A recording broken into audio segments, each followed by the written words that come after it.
Tiago, capítulo 1, versículos de 12 a 18. Tiago, epístola de Tiago, capítulo 1, versículos de 12 a 18. Diz assim a palavra de Deus: Bem-aventurado o homem que suporta com perseverança a provação, porque depois de ter sido aprovado, receberá a coroa da vida, a qual o Senhor prometeu aos que o amam. Ninguém, ao ser tentado, diga: sou tentado por Deus, porque Deus não pode ser tentado pelo mal, e Ele mesmo a ninguém tenta. Ao contrário, cada um é tentado pela sua própria cobiça, quando esta o atrai e seduz. Então a cobiça, depois de haver concebido, dá à luz o pecado, e o pecado, uma vez consumado, gera a morte. Não vos enganeis, meus amados irmãos. Toda boa dádiva e todo dom perfeito, o seu lado alto, descendo do Pai das luzes, em quem não pode existir variação ou sombra de mudança. Pois, segundo o seu querer, Ele nos gerou pela palavra da verdade, para que fôssemos como que primícias das suas criaturas. Amém? Vamos orar mais uma vez? Ó Deus, engrandecido seja o teu nome, pela tua palavra lida nesta noite. O escritor sagrado, o profeta Isaías, diz que ela não volta vazia, mas faz como lhe apraz. Ó Deus, nós precisamos ouvir o Senhor. Através desse texto sagrado, que o Senhor tenha misericórdia de nós e fale ao nosso coração aquilo que nós precisamos ouvir nesta noite, Pai. No nome de Jesus. Amém. Eu estou fazendo exposição no primeiro capítulo de Tiago. Preguei o primeiro sermão, do versículo 1 ao versículo 4, e o segundo, do 5 ao 11. O capítulo 1, nós vamos perceber que o tema central é provação. É a permissão de Deus em determinadas situações que nós vivemos. E nesse capítulo 1, Tiago, ele vai tratar com alguns irmãos que estavam passando por muitas provações, ou várias provações. E logo no versículo 4, ele vai dar ênfase à perseverança no momento de provação. Ele vai também mostrar para nós a importância de usar a sabedoria nos momentos de provações. Foi aquilo que eu falei a semana passada. Porque quando nós estamos vivendo uma vida de provação, ou passamos por provações, nós precisamos pedir sabedoria a Deus. Como resolver aquele problema? Como enfrentar aquela dificuldade? E Tiago alerta os seus leitores que estavam sendo tripudiados, que estavam sendo talvez maltratados, a usarem de sabedoria. Esse é algo muito importante, é um tema importante que Tiago trata também nesse primeiro capítulo. Se você perceber, essa seção que começa no versículo 12, Tiago está falando de alegria. Da mesma maneira que ele começa no versículo 4, quando ele diz assim, sabendo que a aprovação, tende por motivo de toda alegria, versículo 2, o passado por várias provações. Parece até que Tiago não estava vivendo neste mundo, onde ele manda os cristãos de sua época a se sentirem felizes e alegres. E aqui no versículo 12, ele fecha essa primeira sessão, exatamente reiterando aquilo que ele já vinha falando sobre a questão de alegria. E ele vai muito mais além, quando ele diz assim: bem-aventurado o homem que suporta com perseverança. A expressão bem-aventurado, todos conhecem, que é mais do que feliz ou muito feliz. Ele aqui vai dar mais ênfase, ou seja, muito feliz quando passar por provações, quando você enfrentar alguma provação na vida. É claro que ninguém vai estar dando culto e ações de graça, ninguém vai dizer assim: oh Deus, muito obrigado pela provação. Isso eu já falei a semana passada, mas quero somente trazer à memória dos irmãos que em sã consciência ninguém vai estar, talvez, se alegrando dessa maneira. Até porque ele diz aqui no capítulo 1 que alguns são de ânimo dobre, pessoas inconstantes, pessoas que ficam desesperadas, ficam sem saber o que fazer. E ele diz que essas pessoas chamadas de alma gêmea, mente dupla, são duas mentes, duas almas, pessoas que são inconstantes demais quando estão vivendo por provações. Não sabem o que vai fazer, não tem esperança de vencer essas lutas. E ele reitera aqui dizendo: cuidado, vocês que são pessoas inconstantes. Ora está glorificando a Deus, agradecendo ao Senhor, aí depois está reclamando, está murmurando contra Deus. Isso é muito perigoso e ele deixa isso bem claro aqui. Cuidado para vocês não terem uma vida de ânimo dobre, de vocês ficarem inconstantes em todos os seus caminhos. E ele começa exatamente no versículo 12, mostrando primeiro uma bem-aventurança. Se você for lá no livro de Mateus, você vai encontrar 9 bem-aventuranças, e aqui também tem muito a ver com o que Jesus ensinara no Sermão do Monte.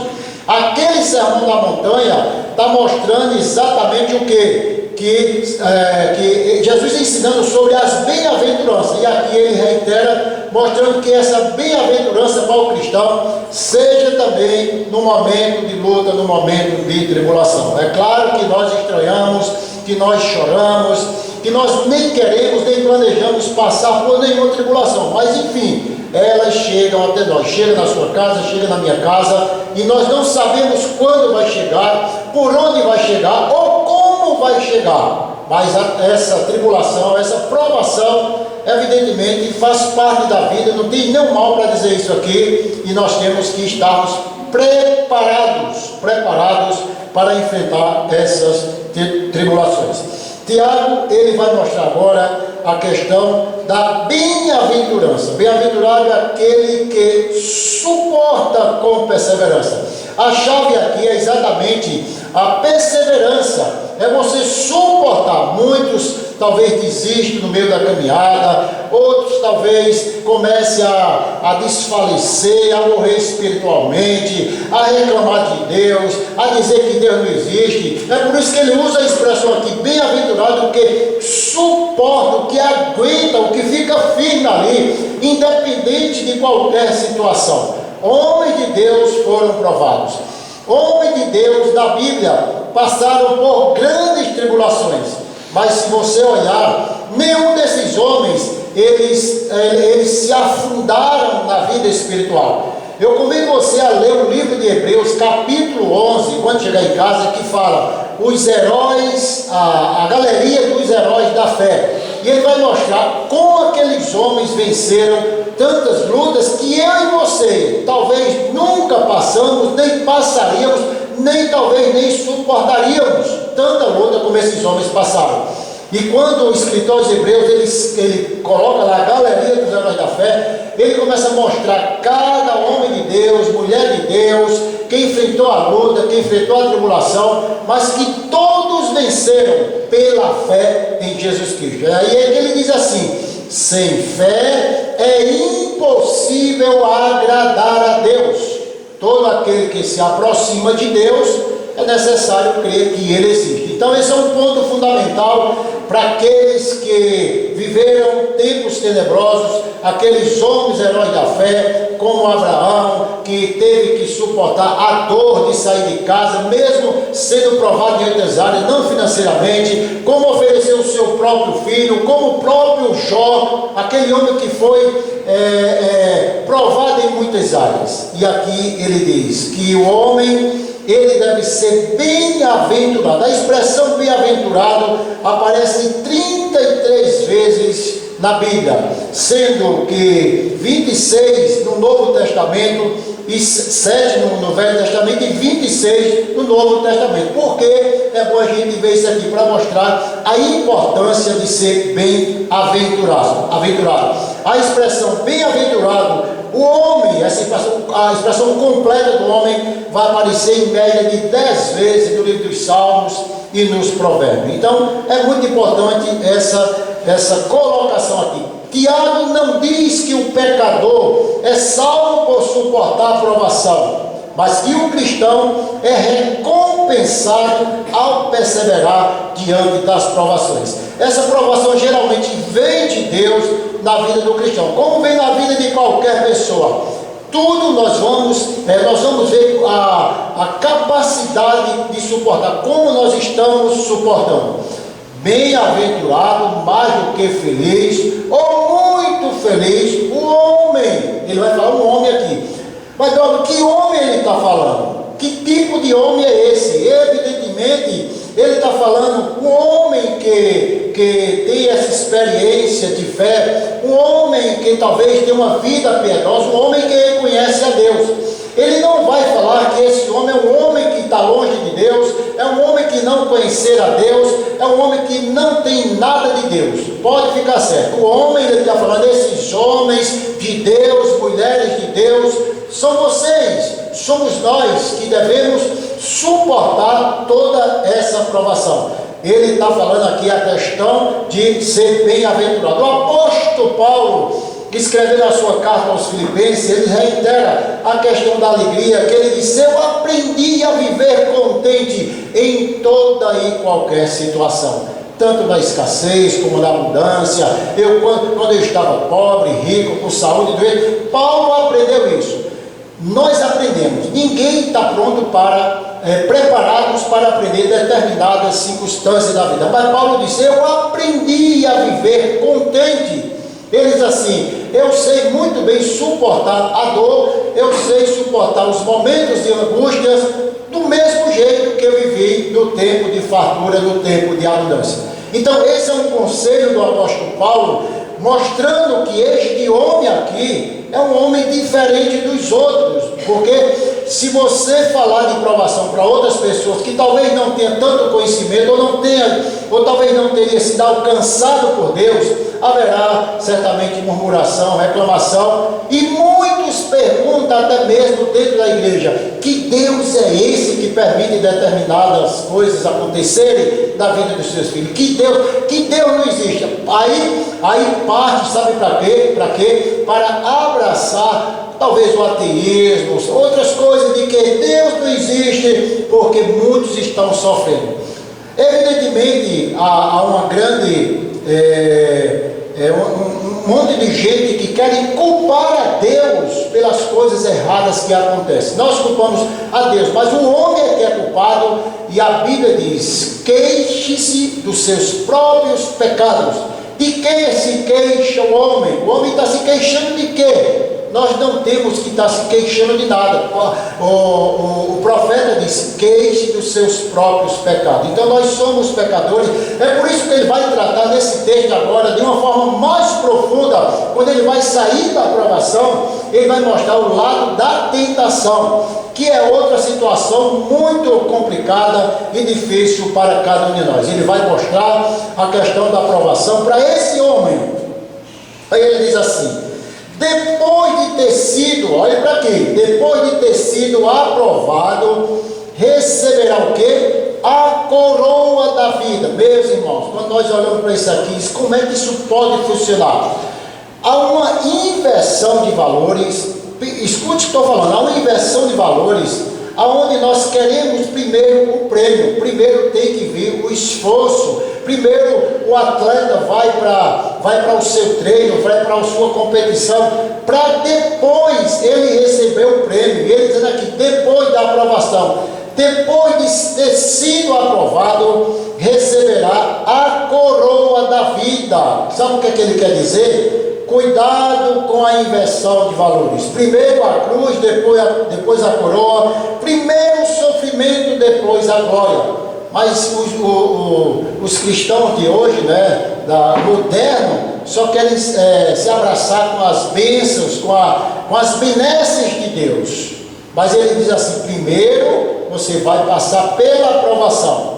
Quando Deus tem algo para dar para nós, isso não é uma regra, claro que não é uma regra, mas geralmente quando Deus ele tem algo para manifestar na sua igreja, no seu povo, ele pode até permitir determinada situação adversa àquela que nós esperamos. Se você for ler a história de Abraão, a promessa de Deus e a realidade dele, você vai encontrar talvez uma controvérsia. Como Deus promete a ele, como Deus diz assim: Abraão, sai da tua terra, sai do meio dos teus parentes, vai para a terra que eu te mostrarei. Quando diz assim, a realidade entre a promessa e aquilo que está acontecendo. É muito comum nós começarmos a ver a situação diferente daquela que nós talvez estivéssemos esperando de Deus. Foi o que Abraão fez. Abraão recebe uma promessa: sai da tua terra, do meio dos teus parentes, e vai para a terra que eu te mostrarei. Foi uma promessa. A realidade é diferente. Quando ele sai, talvez ele não esperava aquilo que ele sofrera, até porque foram momentos difíceis, dos seus primeiros embates com os pastores de Ló. Quando ele agora Deus chama ele e diz: Abraão, você tem que me dar o seu único filho, seu filho Isaque. Isso aí não estava nos planos de Abraão, isso aí ele não tinha planejado, isso aí ele não tinha pensado em dar o seu único filho. E ali, naquela caminhada, Deus precisava de falar com Abraão. Eu li até alguém que mandou, acho que nas redes sociais essa semana, de que Deus não queria Isaque, Deus queria Abraão. E eu acredito que Deus queria talvez falar com Abraão, não estava propriamente para trazer Isaque para ele. E parece que nós temos um Isaque em nós, e Deus um dia vai começar a pedir para ver qual a reação que nós temos. Isso é muito interessante. E com Abraão, ele disse: me dá o teu único filho. Vocês imaginem o que passou no coração daquele pai. Vocês podem pensar aí a angústia que ele aguentou naquele momento. E diga-se de passagem, ele não falou para ninguém, ele manteve a sua comunhão com Deus, mas a Bíblia diz que pela fé, tudo foi pela fé. Então, o momento que nós não planejamos, esse momento acontece, meu Senhor. Esse momento de perda, esse momento de angústia, isso tudo faz parte de uma vida de quem tem Deus. Infelizmente, alguns começam a prometer uma vida fácil, alguns começam a prometer caminhos fáceis, né? Isso é muito perigoso. E ele diz aqui: cuidado, depois da aprovação é que você vai receber a coroa da vida. Queridos, veja uma situação interessante. O maior teste de fé é quando Deus nos tira da zona de conforto. Pode escrever isso. Aconteceu com Jó. Jó foi provado em 5 áreas da sua vida. A primeira prova de Jó foram que as finanças. Jó perdera tudo. Jó perdeu a fazenda, Jó perdeu o gado, Jó perdeu tudo e ficou sem nada. A primeira prova dele foi na área financeira. A segunda prova de Jó, sabe qual foi? Foi os filhos. Primeiro que Jó fazia o que eu e você devemos fazer pelos nossos filhos: pedir a Deus misericórdia para os filhos. Ele ficava preocupado porque os filhos estavam fazendo os seus banquetes, estavam lá saboreando os seus banquetes, e Jó pensava o seguinte: rapaz, será que esses camaradas aí não blasfemaram contra Deus? Será que esses camaradas aí talvez tenham machucado a santidade de Deus? E ele fazia questão de trazer os seus filhos, apresentar a Deus um por um, pedindo misericórdia. E a partir daí, ele fazendo tudo isso, Jó teve o dissabor, ele teve a tristeza de enterrar os seus 10 filhos de uma só vez. Isso foi muito duro para ele. Não estava nos planos de Jó. Ele estava com a sua fazenda muito bem tranquila. Ele estava muito bem com a sua esposa, com seus filhos. Mas ele ali perde tudo. E ele não planejou. Ninguém planeja. Chega de forma repentina sobre nós. É o que nós chamamos de tempestade na vida do cristão.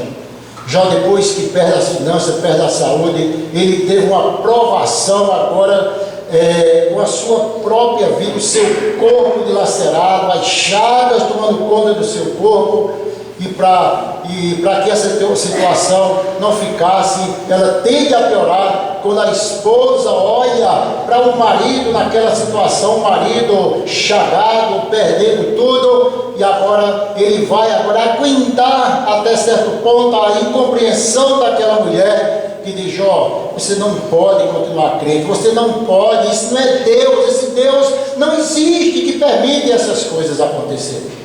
Amaldiçoa teu Deus e morre. Isso é o conselho da esposa. Aquilo machuca o coração daquele homem. Sabe por quê? Porque no momento que nós estamos em situações difíceis, nós queremos o apoio da esposa, que ela esteja do nosso lado. Oh, meu filho, vamos passar, vamos ter fé. Mas nem sempre acontece. A esposa também se abala, o marido se abala, os filhos se abalam, e não temos como contornar essa situação. Fica um pouco difícil. É aí que nós devemos olhar para Deus e: Senhor, tenha misericórdia de mim, para que as coisas não venham a piorar na minha vida. E Jó, ele passa por esse momento, e a quinta prova de Jó é quando ele tem que enfrentar os seus amigos acusadores. Quando olha para ele, tentam encontrar um motivo, dizer: você está desse jeito, por isso, por isso, por isso. Sempre encontrando alguma coisa de que ele estava vivendo.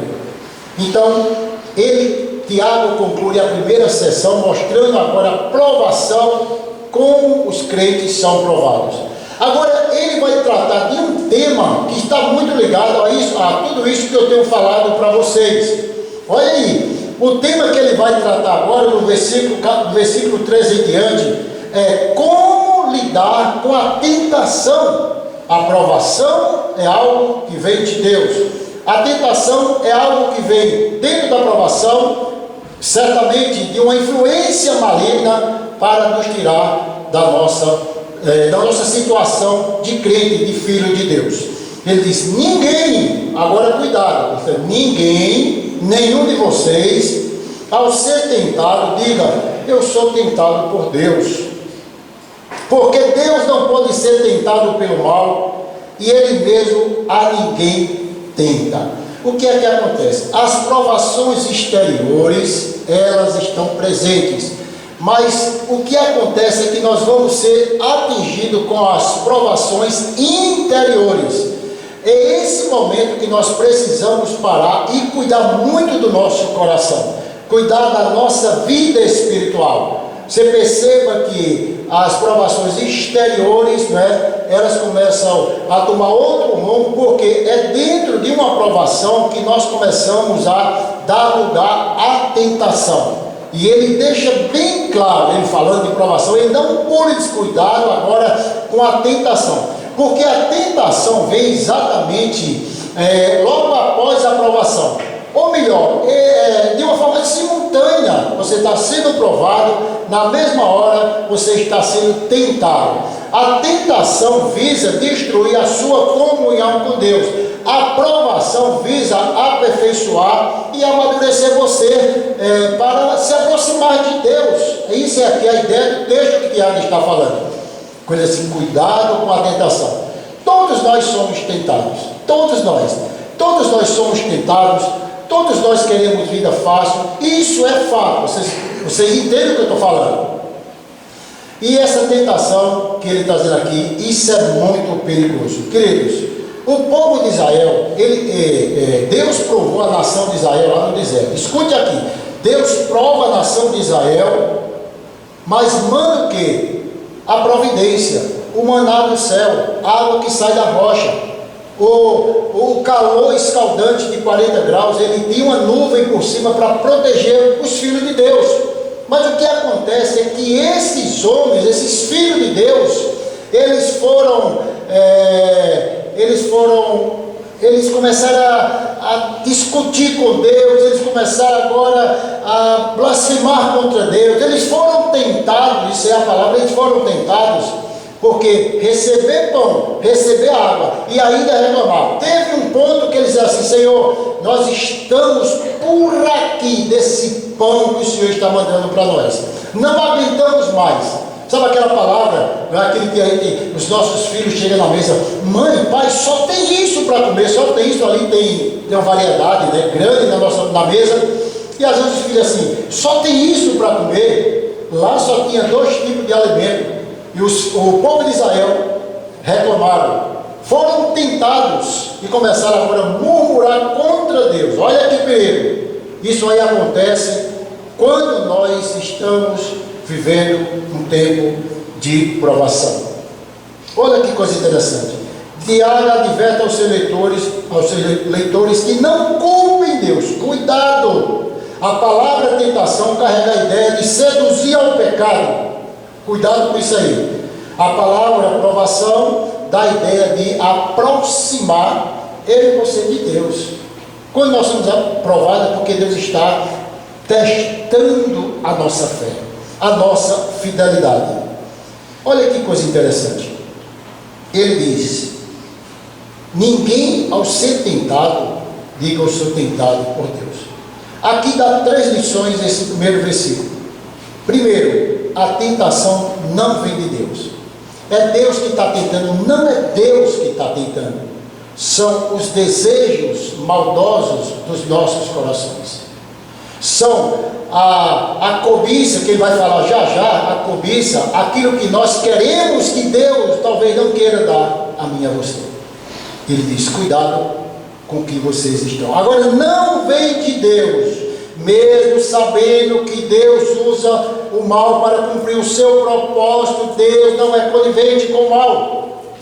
Há contradição? Não. Controvérsia? Não. Ele permite, mas ele não é conivente com esse erro.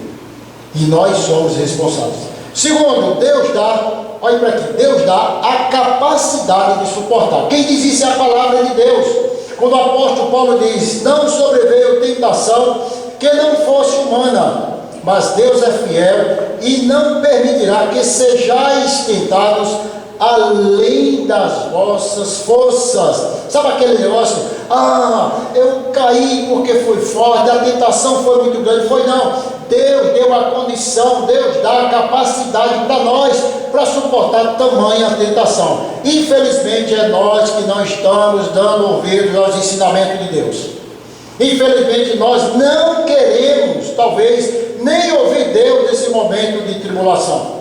Ele disse: pelo contrário, juntamente com a tentação, vos proverá livramento, de sorte que possais suportar. Então, a tentação não é mais forte do que a fé que você tem. Não é mais forte do que o Deus que nós vivemos. E terceiro ponto aqui é que Deus, Ele manda eu e você a vigiar e orar.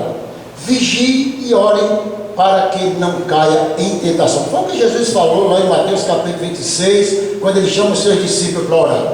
Perceba que quando Deus, no capítulo 4 de Gênesis, quando Deus, Ele repreende Caim, Ele diz assim: Caim, o que é que está acontecendo com você? Você está com o semblante abatido, você está angustiado. Caim, o que foi que aconteceu, Caim? Agora eu vou dizer uma coisa para você: o pecado jaz à porta, compete a ti dominá-lo. Perceba que ele mostra aqui a ideia de você vigiar e orar. O pecado está aí, vocês estão brincando. Nós estamos às vezes brincando com o pecado. E ele: Caim, a coisa séria que pode acontecer na sua vida, não brinque. Essa é a palavra de alerta para nós. Sabe o que é o problema? É que Deus está falando comigo e com você todos os dias. E nós estamos, André, talvez desapercebidos. Nós não queremos ouvir a repreensão, porque a repreensão dói, e nós não queremos ouvir. Ele vai dizer: ao contrário, você nunca diga que é tentado por Deus. Nunca coloque Deus nessas coisas erradas. Um dia alguém chega para mim e diz: pastor, eu caí num pecado grave, um pecado de adultério. E ele disse: por que Deus permitiu? Eu disse: espera aí, meu irmão, não dá para a gente culpar Deus dessa situação. Você procurou o seu caminho, você procurou isso aí, é aí, você agora vai arcar com as consequências. Mas pastor, por que Deus permitiu que essas coisas acontecem logo comigo na minha casa? Eu digo exatamente porque eu e você não estamos com os nossos corações abertos para ouvir a repreensão de Deus. Ele diz, olha, pelo contrário, nunca diga que é Deus. Comece a entender agora que Deus, Ele está longe dessa situação de te colocar para você estar dando lugar à tentação. Aí ele diz aqui, pelo contrário, cada um é tentado pela sua própria cobiça, quando esta o atrai, o seduz. Então, a cobiça, depois de haver concebido, dá à luz o pecado, e o pecado, uma vez consumado, gera a morte. Olha que coisa interessante, cada um. Quando ele diz cada um, é que você é responsável pelo seu erro. Cada um, porque é muito fácil culpar os outros pelos nossos fracassos, culpar outra pessoa por aquilo que nós sofremos. Não culpe, porque você e eu, nós somos responsáveis pelos nossos atos pecaminosos contra Deus. E ele vai mostrar aqui 4 estágios da tentação. Primeiro, ele vai dizer o desejo. Quando ele diz esse versículo 14, ao contrário, cada um é tentado pela sua própria cobiça. A ideia de cobiça aí é desejo. Então, primeiro foi o que aconteceu lá com Eva no jardim do Éden. Desperta o desejo. Então esse desejo, o desejo natural, Deus colocou em nós um desejo. Eu tenho um desejo, você tem desejo. Esse desejo ele não pode ser além daquilo que Deus permite em sua palavra. Mas o desejo em si é coisa boa, sabendo usar para a glória dele. Mas o problema é que esse desejo ele vira uma cobiça. A cobiça é exatamente aquilo que nós queremos, que não nos pertence. É aquele momento que vem de forma muito forte e é gerado dentro de nós esse desejo exagerado de querer alguma coisa. Primeiro ele trata, cuidado, o desejo, esse desejo, ele é muito perigoso. É o que ele chama aqui de cobiça. Há uma curiosidade nos 10 mandamentos. Nós vamos estudar futuramente os 10 mandamentos, depois vamos reunir com os irmãos da escola bíblica. Há uma curiosidade nos 10 mandamentos. Os primeiros 9 mandamentos é algo que nós cometemos contra o homem. O 10º mandamento é algo que nós cometemos contra Deus diretamente, porque é o único mandamento de fórum íntimo. Quando o mandamento diz assim, não cobiçarás a mulher do teu próximo, não cobiçarás a casa do teu próximo, não cobiçarás o servo do teu próximo, a serva, o boi, o jumento, coisa alguma do teu próximo. Somente este mandamento, ele é de fórum íntimo. Sabe quem é que sabe? Deus e você. Eu e Deus. Então esse mandamento está ligado ao que ele diz assim, o desejo, essa palavra aqui que ele fala para cobiça, e é um grande ensinamento esse 10º mandamento. Cuidado para não cobiçar, querer de forma até maldosa, querer de uma forma traiçoeira, adquirir algo que Deus não te deu, nem nunca vai te dar. Isso é muito perigoso. Então, cada um é tentado pelo desejo, aquilo que nasce dentro do coração. Santo Agostinho de Hipona, ele diz assim, quando desejamos mais do que o suficiente, estamos cobiçando. Quando desejamos mais do que o suficiente, estamos cobiçando. É você desejar, mas ir muito mais além dos seus desejos. E ele diz, isso é muito perigoso. Agora veja só, como Como controlar os desejos? Qual é o segredo? Só tem um segredo para controlar os desejos. Sabe qual é? É você colocando a sua vida no altar de Deus. É a palavra de Deus. Jesus teve 3 investidas lá no deserto. Ele jejua 40 dias e 40 noites. Quando ele termina o seu prazo de consagração a Deus, a Bíblia diz que ele teve o quê? Fome. O diabo chega para ele, era um desejo, além de ser uma necessidade, era um desejo. E ele diz: transforma essas pedras em pães. Qual era o mal? Jesus tinha poder para fazer isso e muito mais.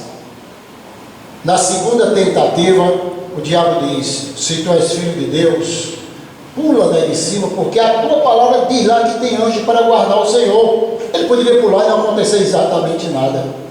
Na terceira investida, o diabo disse: então eu vou te dar todos esses reinos aqui, tudo aqui é teu se você me adorar, somente isso.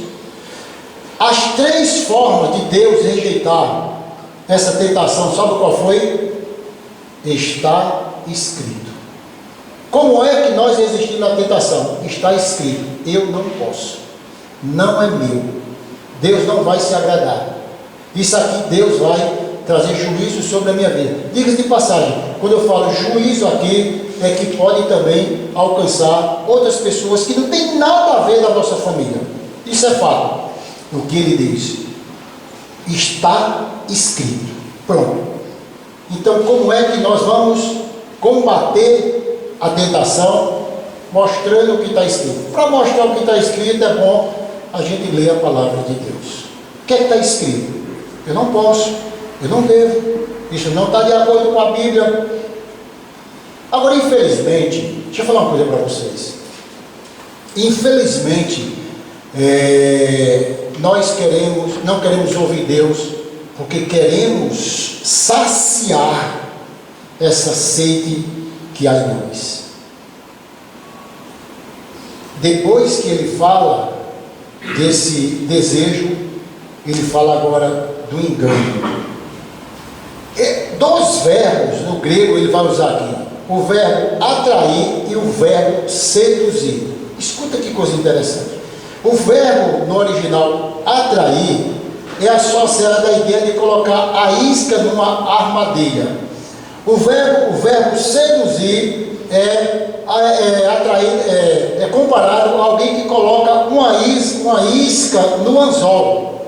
Entenda bem, isso aqui são a dinâmica da tentação. Ele usa aqui uma metáfora, né, de caça e pesca. O animal que vai ser fisgado lá e o peixe que vai pegar a sua isca. Você perceba que nenhuma isca é ruim. Ninguém vai botar uma isca, não sei se tem alguém pescador aqui, mas coloca algo que seja muito atraente, atrativo para o peixe. Da mesma forma, a arapuca que está lá aberta, para que o animal chegue lá, coloca alguma coisa que seja algo muito bom. O que é que nós temos que tirar desse texto? Escute bem, é que o perigo está na isca. Há muitas iscas para nós, que nós devemos parar um pouco e dizer: Senhor, isso é isca, considerando que essa isca não vem de uma forma tenebrosa, maldosa. Essa isca que ele fala aqui, não é algo que você vai dizer: ih, que coisa, eu quero lá isso aí. Não, ela vem de uma forma que agrade, de uma forma muito convincente para nós. Cuidado com a isca. Eu recebi um desses telefonemas um dia aí, me dizendo que eu fui sorteado com um carro. E eu atendo o telefone e ele: o senhor Joabe Barbosa. Eu digo: sou eu mesmo. O senhor é o número tal. Eu digo: sou eu mesmo. O senhor foi sorteado com um carro. O senhor está contente? Eu digo: é claro, quem é que não está contente de ganhar um carro? Mas olha a isca. O que é que eu preciso agora? Eu já entendendo tudo lá, e dei muita corda, conversei uns 10, 15 minutos, botei no viva voz, chamei minha esposa. Eu disse: mas minha filha, nós ganhamos um carro. Mas o senhor tem que ir numa agência bancária, tem lá onde faz, vai apertando, quando chegar em transferência, transfere tanto. Eu digo: então eu não quero. Desconta está arrimando o resto para mim, meu amigo. Aí um monte de gente cai nessa isca. Esse golpe da internet que houve agora em São Paulo, do consórcio, sabe por que é isca? É coisa fácil. Então há muitas iscas que o diabo coloca para nós de uma forma muito bela, muito tranquila. Cuidado com as iscas, cuidado com as armaduras de Satanás. Nós lemos até no boletim, foi o texto, né, que o presidente André leu. Cuidado com o que te atrai, aquilo que está te puxando. Sabe qual é o perigo? É que nós somos atraídos por essas iscas, e ainda nós falamos assim: não tem nada demais, não tem, eu não vejo nada demais. É muito difícil tratar com alguém que sempre está dizendo assim: não tem nada demais. Eu, como pastor, eu encerro por ali, porque eu acho que a pessoa tem que começar a pensar se aquilo é isca ou se não é, se aquilo é armadilha do diabo ou não é. Nós precisamos disso, meus irmãos. O que nos empolga é a isca. A tentação sempre vem com uma isca, com algo que vem derrubar para nós. A Bíblia diz que Ló se aparta de Abraão. Abraão diz: você escolhe agora. Ló olhou para a isca, as campinas do Jordão, tudo bem regada, antes de ser destruída Sodoma e Gomorra.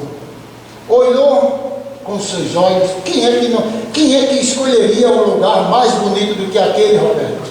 Tudo muito bonito. Ele disse: eu vou é para aqui, para o Cariri, nem para o sertão, jamais. Eu quero ir para eu quero ir para o brejo, onde tem coisa verde aí, coisa bonita. Diga-se Davi olha para a mulher tomando banho, está lá no palácio, no seu palácio à tarde, dá um cochilo, se levanta por ali, olha para aquela mulher tomando banho, uma isca. Primeiro ele pergunta: quem é aquela mulher? Homem, fica quieto. Chama os empregados, chama Joabe, o comandante lá de Davi. Quem é essa mulher? Eu vi daqui de baixo, ela estava tomando banho. Aí Joabe disse: rapaz, é a mulher do soldado que tu mandou lá para a batalha. Rapaz, é uma mulher bonita, traz ela para aqui. Ele pagou um alto preço por aquele pecado. A vida dele virou um inferno, porque a isca foi muito presente na vida dele. E ele diz aqui, no versículo 15, que depois de tudo isso, ele entra no caminho da desobediência. E depois que ele entra no caminho da desobediência, uma vez consumado, gera a morte. Agora nós vamos falar o quê? De um resultado final. Adão e Eva provou a morte espiritual e provou a morte física também, por causa do pecado, da tentação que eles cederam. Isso é perigoso. Primeiro é a morte espiritual, consequentemente é a morte física. Não tem como não morrer diante de uma situação dessa. Você sabia, quando nós estamos muito irredutíveis, sem querer colocar o coração na presença de Deus, nós estamos caminhando para uma morte espiritual. Vai chegar um dia que não tem como mais reagir. A mente está cauterizada, o coração está de pedra, e aí é que vai precisar de uma intervenção de Deus de forma poderosa. Amém? Aí versículo 16 ele diz assim: não vos enganeis. Há muitos que estão se enganando. Você está muito enganado. Ele está dizendo para o povo aqui: você está muito enganado. Não vos enganeis, meus amados irmãos. Toda boa dádiva, todo dom perfeito são lá do alto, descendo do Pai das luzes, em quem não pode existir variação por sombra de dúvida. Olhe, o que é bom vem de Deus. Se você tiver que atribuir alguma bondade em você hoje, diga assim: graças a Deus. Mas se tiver que atribuir alguma maldade, alguma coisa, diga: não foi Deus, foi o meu pecado, a minha escolha, o ouvido que eu dei para o diabo atuar na minha casa e na minha vida. Cuidado, isso aí todo, não vos enganeis, toda boa dádiva, todo dom perfeito vem lá do alto, descendo do Pai das Luzes, em que não pode existir variação de nada. Descendo, o verbo aqui no gerúndio é algo que indica descendo continuamente. Deus sempre está descendo as suas bênçãos sobre nós. Mas pastor, como é que tem bênçãos descendo sobre nós, se a situação ela é talvez adversa? Eu estou vivendo isso, meus irmãos. Isso talvez seja a maneira que Deus está tratando do meio do seu coração, e nós não sabemos. É uma maneira que talvez traga dor, angústia, mas é a maneira de Deus. Considere, ele faz o Senhor, considere que toda boa dádiva vem das alturas, descendo, Pai, constantemente, de um Deus que não tem variação, Ele não muda. Ele disse: eu não mudo. Deus não vai ser melhor, nem vai ser pior. Deus é. E ponto final. Nós não temos que Deus melhora um pouco, ou faz isso, não. Porque ele diz aqui que Deus, Ele continua santo, Ele não muda. E ele conclui esse texto dizendo: meus irmãos, tenha muito cuidado, não fique enganado, reconheça que você é o autor deste pecado, que você é culpado por isso que está acontecendo, mas não fique se armando: Deus não foi por minha causa, fulano que fez isso, talvez foi culpa de alguém. Não, precisa dizer: Deus, aonde eu errei, o que eu fiz de errado, para que tudo isso esteja acontecendo. É muito comum a gente falar: sabe o que, André? Eu acho que esse problema é por causa de fulano. Eu acho que a igreja está passando um momento difícil por causa de ciclano. Precisamos colocar a nossa vida em Deus, aonde eu tenho falhado. O que acontece comigo, que essas coisas estão talvez aí crescendo e maltratando toda a minha família? Não vos enganeis, meus amados irmãos.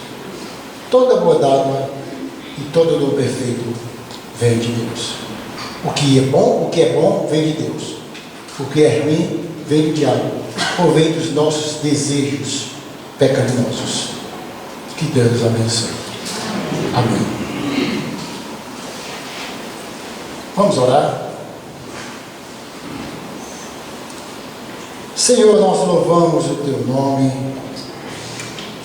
Te agradecemos pela Tua palavra, pelos Teus ensinamentos. Ó Jesus, que o Senhor nos ajude a